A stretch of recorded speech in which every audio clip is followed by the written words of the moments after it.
Затлы тимер аяклар да, махсус формаларда кирәк түгел. Төп атрибут киез итекләр. Мамадыш районының икътисади зоналарында итекле хоккей буенча район ярышы башланды.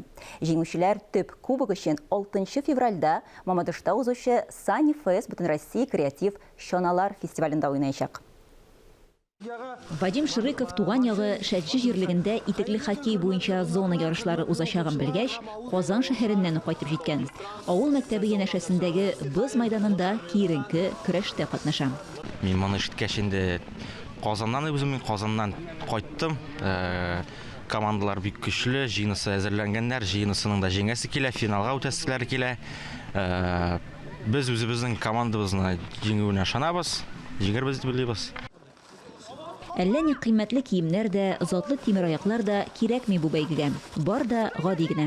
Кардан чистартылган майдан, капкалар һәм әлбәттә иң мөһим атрибут киез итегең булу шарт. Әлеге төр уенны хоккей белән футбол арасындарак торган спорт төре дияргә дә, туплы хоккейга охшаш төр дип атарга да була. Һәр команданың составын 5 уенчы һәм 1 капкачы тәшкил итә. Без моны былтыр Sunny Fest'та уйнаган идек. Анда безнең республикадан 5 команда җыелган. Без анда былтыр 3нче урын алдык Мамадыш командасы белән. Бу үзенә күрә Sunny Fest ярышында шундый матур ни истәде. Шундый матур булды, шулай бер хоккей уйнавы да. Менә хәзер безнең шулай башланып китте зоналарда. Итекле хоккей буенча район ярышы һәр икътисади зонада уза.